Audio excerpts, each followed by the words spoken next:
But joining us on the line is Dr. Gerald Horne, the author of many books, and he is here with us. We have been doing this for a couple of decades now, and I got a call from a friend of mine by the name of Richard Sutherland, and he told me to tell you that there is a book out on Black folks in the Pacific, and I will, while this interview is going on, before this interview is over, I'll get the title of the book. I just want to let you know that. Yeah, I'm probably familiar with it. It's done likely by Quito Swan. Quito Exactly. Swan. That's who it is. You're right. Who has roots in Bermuda, did an earlier book on a Bermuda brother who wound up in the South Seas, and now his latest book broadens the scope. And in some ways, as Quito acknowledges, he's tracking my book, The White Pacific. Mm-hmm. Okay, that's definitely something that I want to definitely check out. So we wanted to talk about the massacre that took place in Buffalo, New York. We had on a few moments ago, we had on Alnisa Banks, who was the publisher of the Buffalo Challenger, a newspaper that has been in existence for 60 years. And she took over, I think, from Goodlet. Goodlet was involved with unfortunately, with the Jim Jones situation. When I say he was involved, they knew one another. So can we talk about how do you see the what took place in Buffalo, New York? Well, first of all, just as a footnote, Dr. Carlton Goodlet, who no longer is with us, was a physician and publisher in San Francisco, the San Francisco Sun Reporter. He also had good relations with the left, with William Patterson, the Black communist leader who was a native son of San Francisco. He worked with the Black Panther Party. Also was a leader of the World Peace Council, headquartered in Helsinki. But in any case, with regard to Buffalo, about 8 days ago, a terrorist, white racist terrorist, massacred at least 10 Black people with intention to massacre 10 Black people at a local store on the predominantly east side of Buffalo. He was driven by so-called replacement theory, an idea that's popular on the US right, although it was promulgated initially with the French right, that suggests that there are forces, particularly Jewish American forces, that's the line in the United States at least, that are seeking to replace the population defined as, quote, white, unquote, with migrants from south of the border, and of course with Black people generally. And of course, Black people also are migrating. Look at the Haitian population, for example.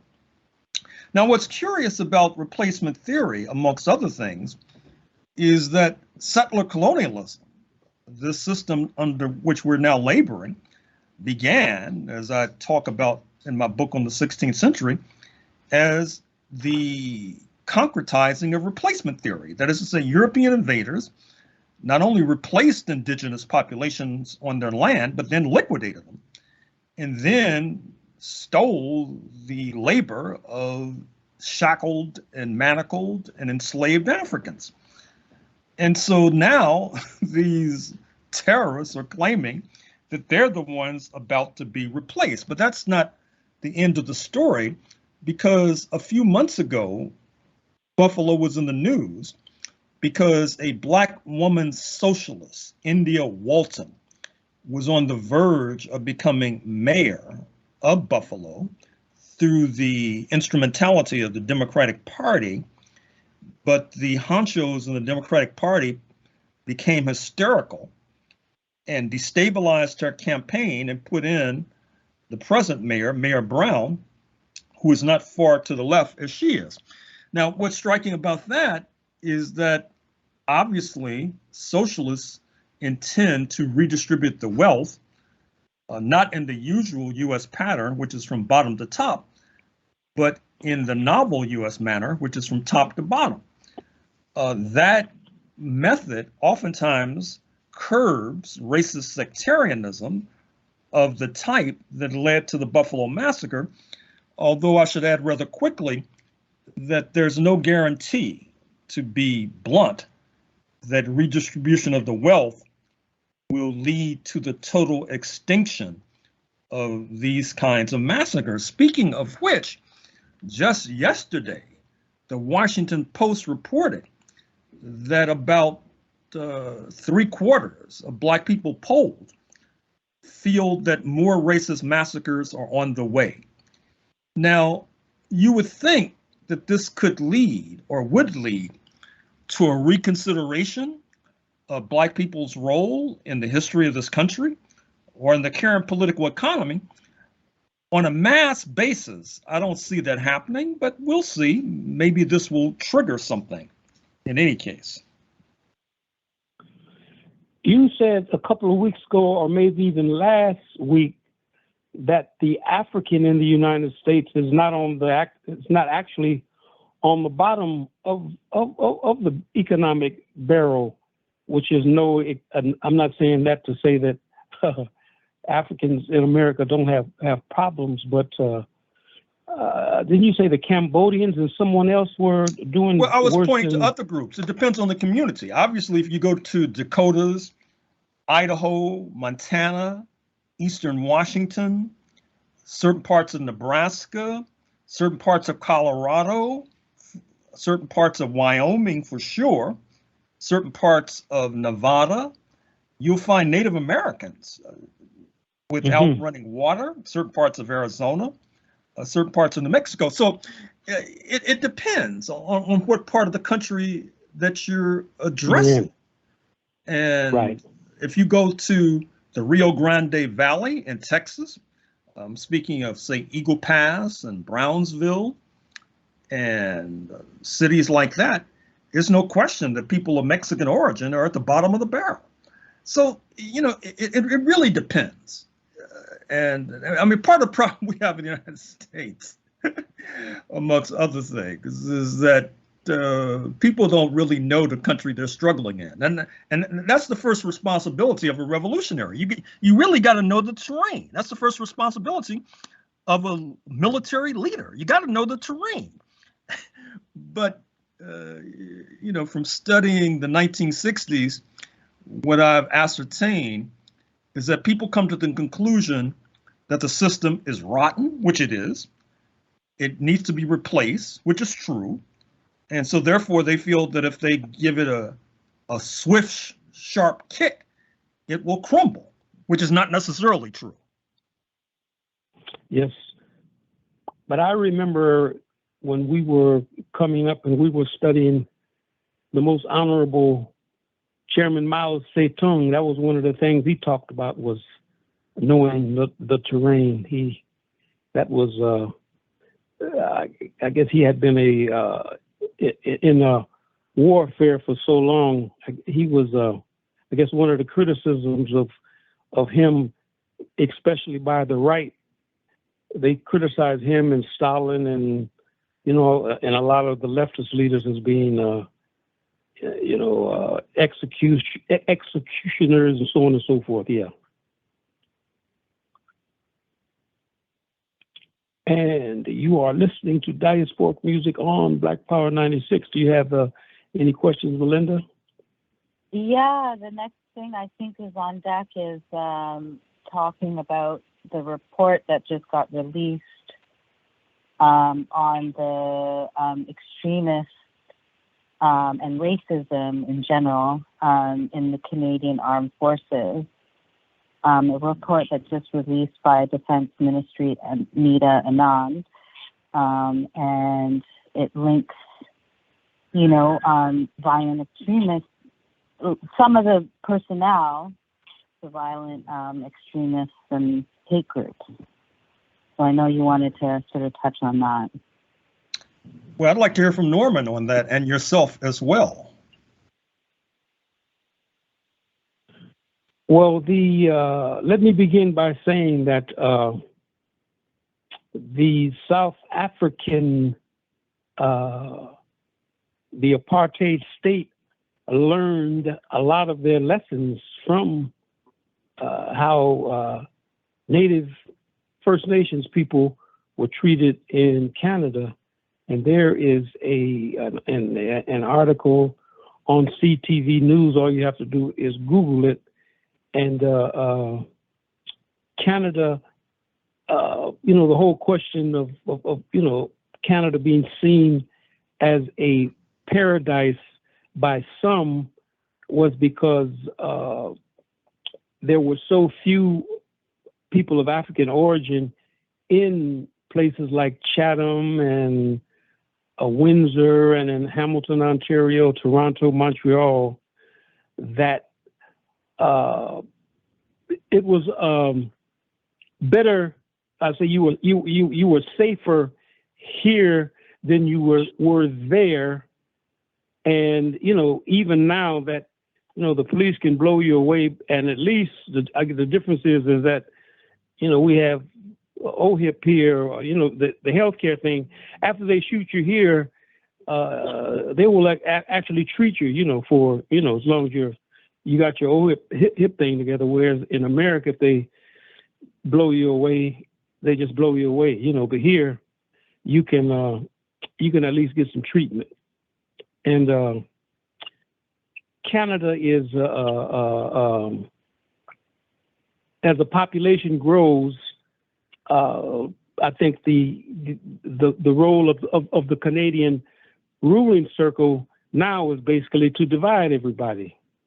The Somalians versus there was a move to make it appear that the Somalians were fighting against the Jamaicans, and of course you always had they always promoted the division between the first people from Canada, first Africans that were living in Canada versus the people that immigrated from Barbados and Jamaica and Trinidad, so on and so forth. I think that is, part of this whole thing about the extremists are basically taking that argument and giving it a 21st century. They polished it up and they're presented it in 2022. That's my take on it. So, I'm just going to give some background. Basically, I mean, the Canadian military hasn't had, a good record this year. They're coming out of a scathing report around, sexual assault in the military. And so now this is a new report that is a year-long report, and linking a lot of the personnel to neo-Nazi groups. And the report is, 70% of, military members are white male, shocker. And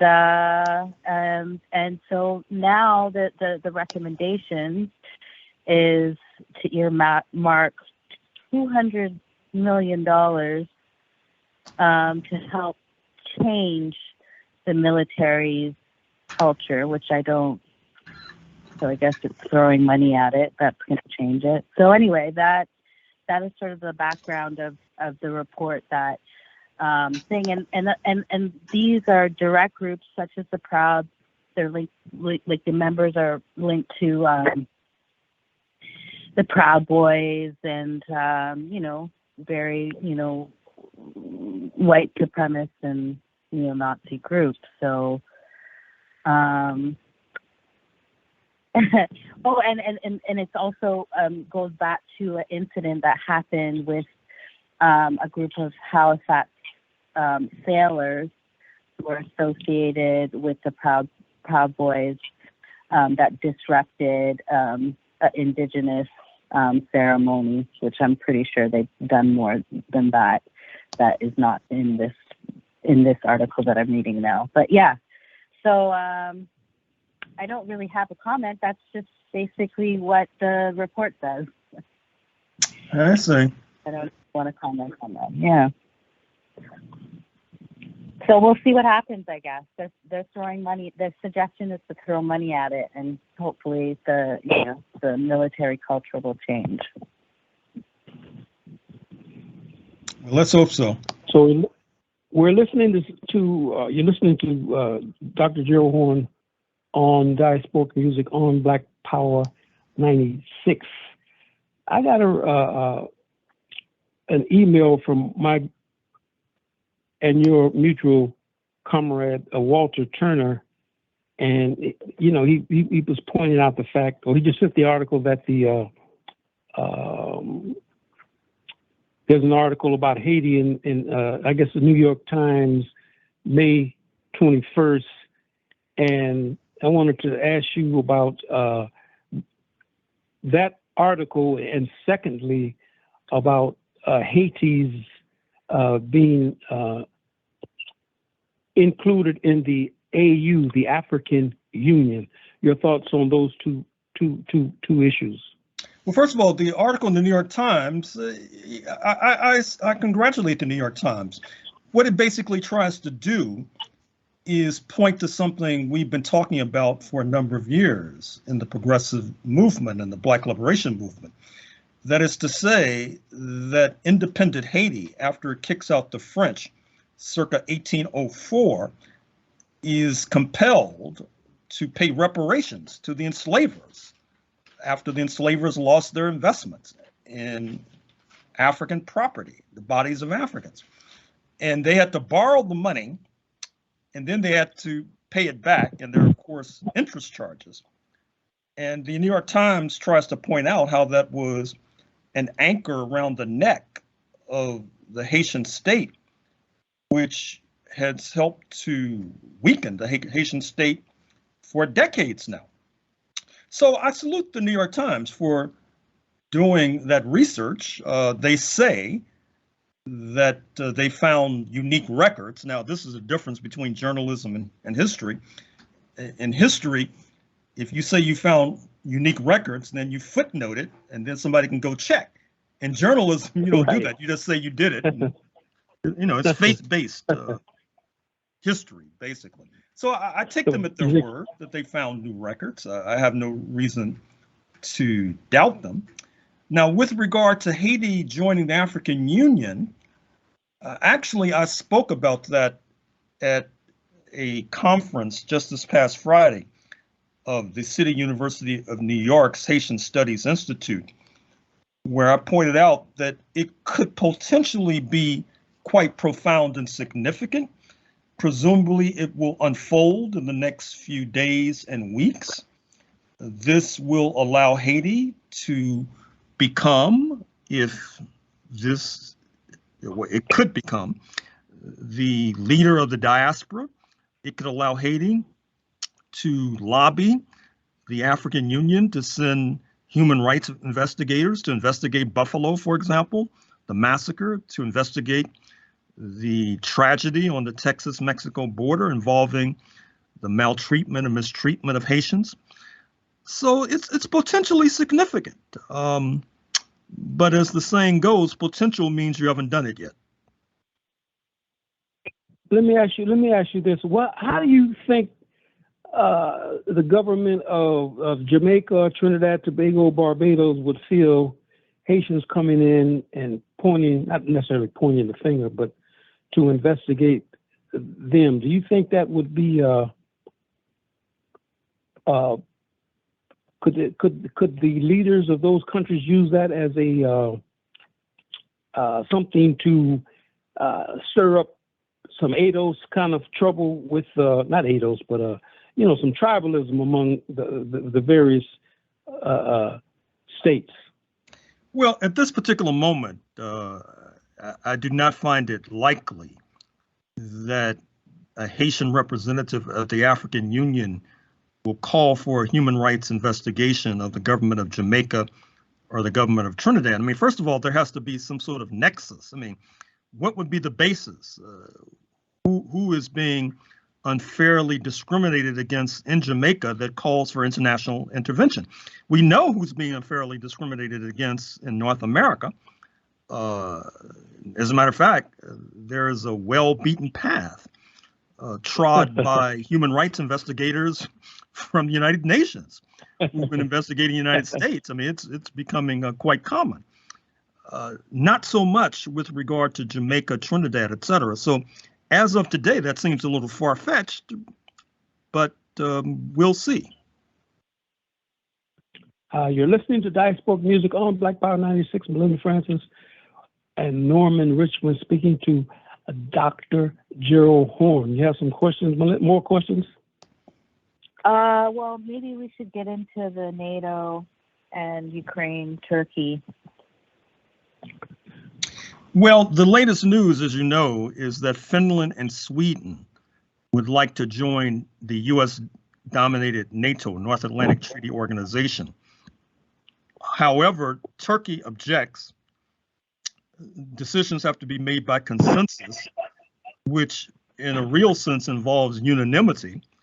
Turkey objects because it feels that Helsinki and Stockholm have been much too forthcoming towards Kurdish nationalists, which the government in Turkey sees as inimical to their regime.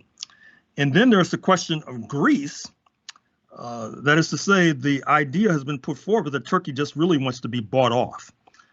It wants to buy these advanced jets from the United States of America.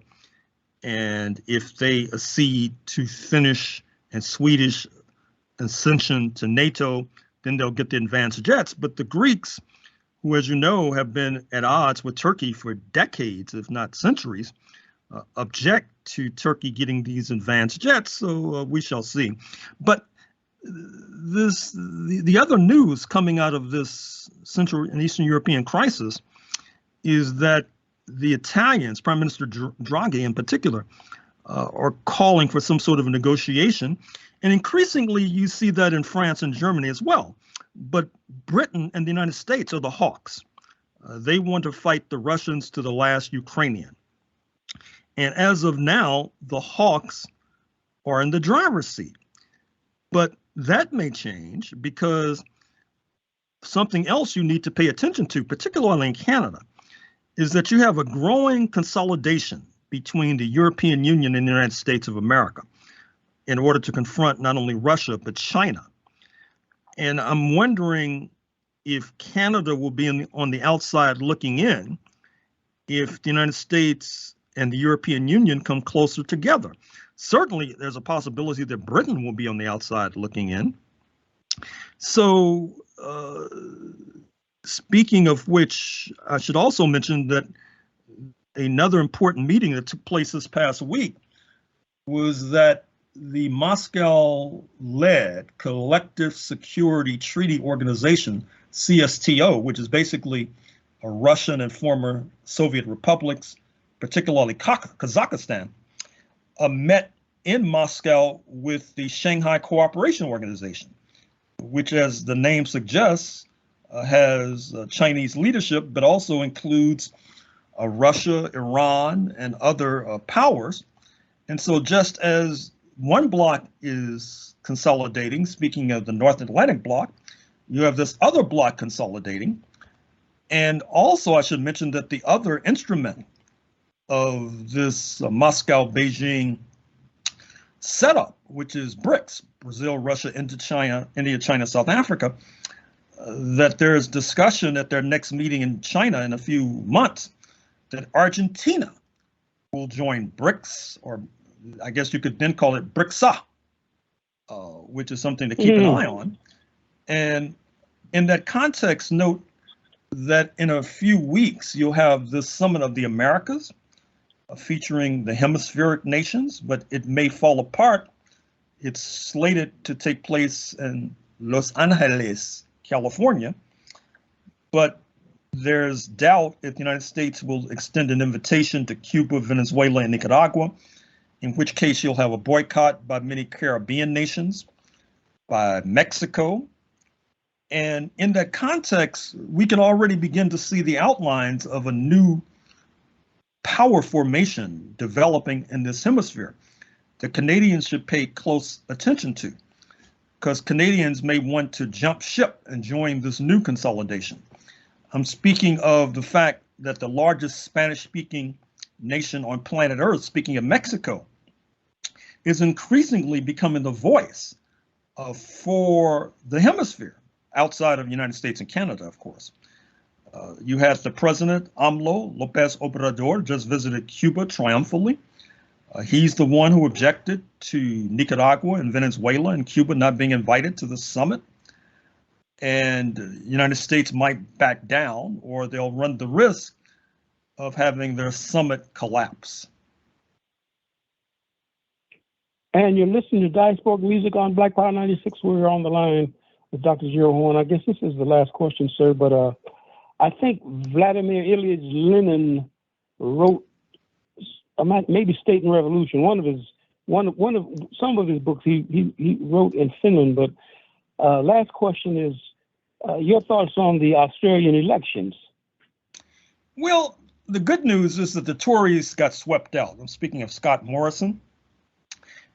Actually, ironically, the party is called the Liberal Party. They were in a coalition with the National Party, which is to their right.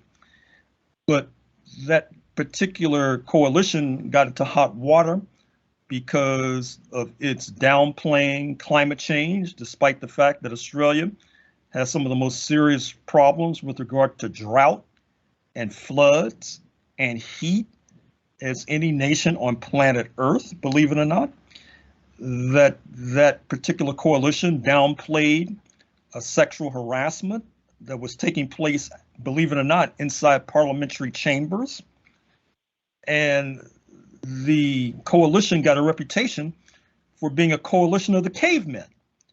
And there was a revolt against that, which swept the Labour Party into power. Now, let me take this opportunity to mention what happened in Australia in the mid-1970s when you had a Labour government, and the US CIA was upset with Australia because it was seen as that government was seen as too much to the left. So they basically pulled off a coup, a notorious coup, through the device of the Governor General. Governor General, I'm sure, rings a bell with you in Canada, and should ring a bell with those who are familiar with the history of Grenada. The Governor General, the Queen's representative, is like a ticking time bomb that can explode at any moment. And in fact, what happened in Australia was so notorious that it was depicted in Hollywood cinema. Check out The Falcon and the Snowman with Sean Penn in one of his early roles. It comes out shortly after the coup of the 1970s. And his character, it's really a tour de force in terms of acting. I still, even though I saw the movie decades ago, I still have in my brain Sean Penn doing these different voices with his voice cracking at a certain point. And so it's a movie that you should see for cinematic and educational edification. African Liberation Day. Can you talk about what book would you recommend of your books would you recommend people read to get some idea of why African Liberation Day and how African Liberation Day came about? Well, probably White Supremacy Confronted. Of course, it comes about at a moment when Africa is surging to independence, and the then Organization of African Unity is being formed. I also talk about it in my Shirley Graham Du Bois book, Race Woman. And at a time of colonialism, it was an important day to mark. As you know, there were major marches beginning decades ago, particularly in 1972 going forward, on African Liberation Day.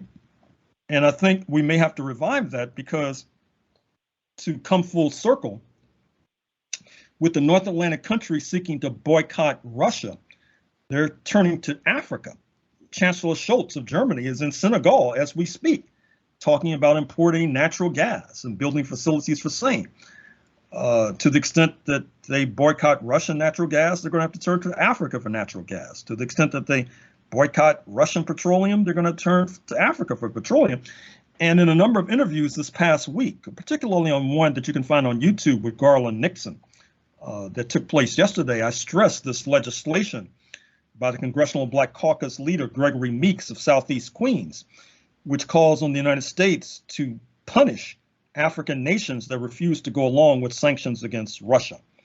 So African Liberation Day is not just a relic of the past, it remains relevant today. So I guess Mr. Scholz, Ola Scholz, probably in Senegal, probably speaking Wolof, he probably came on and said Nanga Def. But I wanted to say that Guerrilla, an organization that's a Pan-African organization, and one of the leaders in Toronto is Hamid Lowe. They are giving a Zoom presentation. They will be honoring Walter Anthony Rodney on May 29th at 10 a.m., I guess. It's going to be on Zoom. And I'm encouraging everyone, including Dr. Horne, to check them out. Oh, right on. And Melinda, any parting thoughts? See everyone in the whirlwind next week. All right. So take care, and thanks to Lisa Watson for teching today, and we will see you in